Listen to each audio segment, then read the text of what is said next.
खबरों से आगे में आज शाम पाकिस्तान को दरपेश मसाइल के हल के लिए अमेरिका क्या मदद दे सकता है। फलस्तीनी रियासत की रुकनीत के मामले पर यहूदी और मुसलमान वोटरों की ओबामा इंतजामिया के रद्द-ए-अमल पर नजर। और अमरीकी कांग्रेस में अक़वाम मुत्तहिदा को दी जाने वाली रकम को मशरूत करने पर बहस। ये है वॉइस ऑफ अमेरिका की पेशकश खबरों से आगे। अस्सलाम वालेकुम। वॉइस ऑफ अमेरिका के वॉशिंगटन स्टूडियोज में आप सबको खुशामदीद। प्रोग्राम खबरों से आगे के साथ मैं हूं मोहम्मद आतिफ। अमरीकी सेनेट की अप्रोप्रिएशंस कमेटी ने पाकिस्तान को दी जाने वाली इमदाद को हक्कानी नेटवर्क और दीगर शिद्दत पसंद ग्रुपों के खिलाफ कार्रवाई से मशरूत करने और शिद्दत पसंदी के खिलाफ इस्तेदाद बढ़ाने के लिए आइंदा माली साल के दौरान पाकिस्तान को $1 अरब की इमदाद देने की मंजूरी दी है। लेकिन वाशिंगटन के एक तज्जियाकार जॉर्ज पर्कोविच कहते हैं कि पाकिस्तान को दी जाने वाली इमदाद का ज्यादातर हिस्सा अमूमन पाकिस्तानी फौज के लिए मख्तस रहा है और पाकिस्तान और अमेरिका के ताल्लुकात में मुश्किलात की एक वजह अमेरिका की पाकिस्तान से वाबस्ता फौजी तवक्कुआत हैं। And I begin by saying that if Pakistan is dangerously dysfunctional for reasons that people know, Washington helped enable it to get this way. ये है जॉर्ज पर्कोविच। इनका ताल्लुक पाकिस्तान की किसी ऐसी सियासी जमात से नहीं है जो पाकिस्तान में जारी बदअमनी या हालात की हर खराबी के लिए अमेरिका को जिम्मेदार ठहराती है। जॉर्ज पर्कोविच वाशिंगटन के एक तहकीकी इदारे Carnegie Endowment for International Peace में न्यूक्लियर पॉलिसी प्रोग्राम के नायब सरबराह हैं।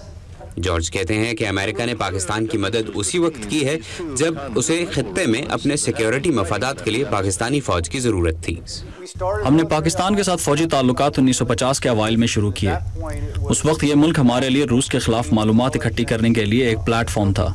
1980 इस लिहाज से जाना जाता है कि कैसे हमने पाकिस्तान और ISI के इश्तराक से रूस को अफगानिस्तान में शिकस्त दी।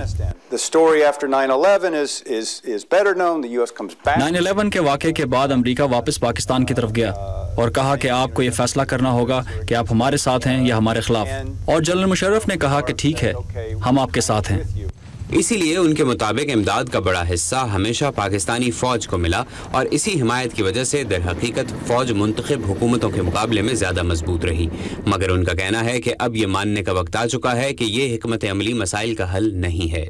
So the only solution that we find तारीख के तनाजुर में देखा जाए तो इन मसाइल के हल की उम्मीद एक ही रास्ते पर मिलती है और वो ये कि लोगों को इंतखाब के जरिए हुकूमत मुंतखब करने का हक हासिल हो। और ये दुरुस्त है कि मौजूदा सियासी जमातें करप्शन का सद्दबाब नहीं कर रही, लेकिन अगर मुंतखब हुकूमतों को वक्त दिया जाए तो इन पार्टियों में खुद ब खुद इस्लाहात आएंगी। PPP और मुस्लिम लीग में कुछ लोग ऐसे हैं जो बेहतर गवर्नेंस कर सकते हैं, जो शायद करप्शन ना करते हों और मुख्तलिफ हों और जो पार्टी लीडरशिप के निज़ाम में तब्दीली लाना चाहते हैं। जॉर्ज पर्कोविच ये भी कहते हैं कि पाकिस्तान को बलोचिस्तान और कराची की सूरत हाल का हल तलाश करने के लिए अंदरूनी तनाज़ात को तय करना होगा, क्योंकि बैरूनी खतरात की निस्बत मुल्क की अंदरूनी सिक्योरिटी सूरत हाल अब पाकिस्तान के लिए ज़्यादा बड़ा चैलेंज है। वो कहते हैं कि 2014 से पहले अफगानिस्तान में इस्तेहकाम और सियासी हम आहंगी पैदा करने के लिए तीनों ममालिक के दरमियान किसी हिकमत अमली पर इत्तफाक राय ज़रूरी है, क्योंकि अमेरिका, पाकिस्तान या अफगानिस्तान में से कोई भी मुल्क तन्हा खित्ते में अमन कायम नहीं कर सकता। और इस मौजू पर मजीद बात करने के लिए हमारे साथ मौजूद हैं वॉइस ऑफ अमेरिका की उर्दू सर्विस के चीफ कौकब फरशोरी। कौकब, कल ही सेनेट से ये रेजोल्यूशन पास कर दी गई है कि पाकिस्तान की इमदाद को अब मशरूत कर दिया जाएगा। अमरीकी इंतजामिया के बहुत से अहदेदार पहले भी पाकिस्तान से हक्कानी नेटवर्क के मुतल्लिक मुतालबात कर चुके हैं और काबुल में जो अमरीकी एम्बेसी पे धमाका हुआ है उसके लिए भी हक्कानी नेटवर्क का नाम सामने आ रहा है। आपके ख्याल में ये हक्कानी नेटवर्क की पाकिस्तान में मौजूदगी है, और अगर है तो पाकिस्तान के लिए क्या मुश्किलात हैं या क्या वजह है कि पाकिस्तान हक्कानी नेटवर्क के खिलाफ कोई बड़ी कार्रवाई शुरू नहीं कर पा रहा?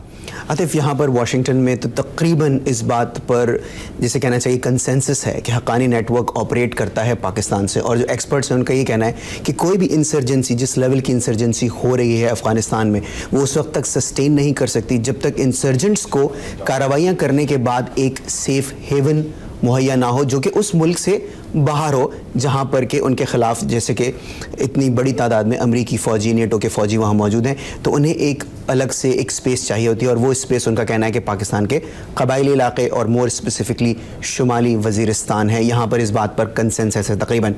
पाकिस्तान की आपने बात की, पाकिस्तान का ज़ाहिर है कहना है कि उसके हक़ानी नेटवर्क से कोई ताल्लुकात नहीं है, उसके कोई उनसे इस तरह की चीज़ नहीं है जो कि उसे अक्यूज़ किया जाता है। कार्रवाई करने का जहाँ तक ताल्लुक़ है, ज़ाहिर है पाकिस्तान के सामने चैलेंजेस हैं, वो ये कि पाकिस्तान की फोर्सेस ऑलरेडी बहुत स्ट्रेच्ड हैं, बहुत जगह कार्रवाइयाँ कर रही हैं।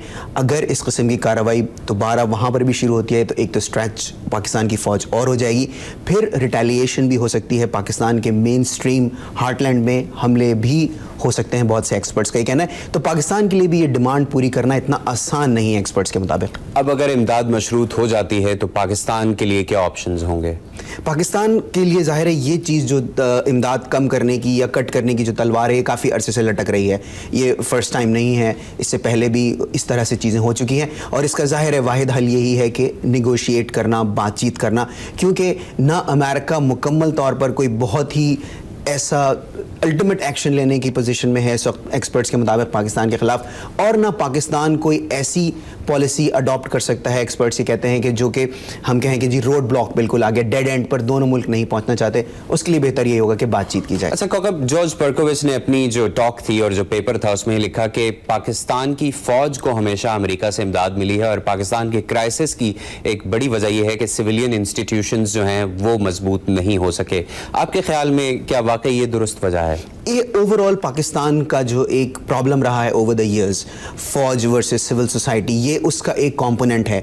ये पाकिस्तान की हम जो ओवरऑल पाकिस्तान का जो आउटलुक है, कंट्री का आउटलुक है, उससे हटाकर इसे नहीं देखा जा सकता। ज़ाहिर है जब अमेरिका पाकिस्तान से कुछ अपने मकासद के लिए पाकिस्तान की मदद चाहता है तो उसकी नज़र फ़ौज पर जाके ठहरती है, और सिविल सोसाइटी उससे अपने आप को थोड़ा सा ऐसा महसूस करती है कि उसका उतना अमल दखल नहीं है डिसीजन मेकिंग में, और वो चीज़ स्पिल होती है। ज़ाहिर है इंस्टीट्यूशंस उस तरह से मजबूत नहीं हुए हैं पाकिस्तान में जिस तरह से होने चाहिए, लेकिन अब 2008 के बाद जो सफ़र शुरू हुआ है जमहूरियत का, माहिरीन का कहना है कि अब इससे तवक्को की जा सकती है कि पाकिस्तान में सिविल इदारे भी मजबूत होंगे। बहुत ब्रीफली उन्होंने पाकिस्तान की अंदरूनी सूरत हाल पे भी बात की कि कोयटा और कराची में जिस तरह से हमने देखा पिछले दिनों अनरेस्ट, ये चैलेंजेस पाकिस्तान के लिए बैरूनी चैलेंजेस के मुकाबले में ज़्यादा बड़े होते जा रहे हैं, और पाकिस्तान को इनकी तरफ ज़्यादा तवज्जो देनी होगी। बिल्कुल, देखिए कोई भी मुल्क जब तक इंटरनली स्ट्रांग नहीं होगा, उसकी फॉरेन पॉलिसी जो है वो उस तरह से डट के वो बात नहीं कर सकता फॉरेन पॉलिसी के मैदान पे। तो पाकिस्तान के लिए बहुत ज़रूरी है, पाकिस्तानी गवर्नमेंट के लिए इस वक्त के जो इंटरनल चैलेंजेस हैं उन्हें पूरी तरह से इफ़ेक्टिवली एड्रेस किया जाए।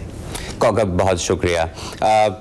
अक़वाम मुत्तहिदा को नाज़रीन, अब हम बात करेंगे अमेरिकन फ़ंड्स की। अक़वाम मुत्तहिदा को सबसे ज़्यादा फ़ंड्स अमेरिका फराहम करता है, और आपको ये भी बता दें कि अब इन फ़ंड्स की मुश्किलात में कुछ सामना है। इस पर एक रिपोर्ट ब्रेक के बाद, हमारे साथ रहिएगा।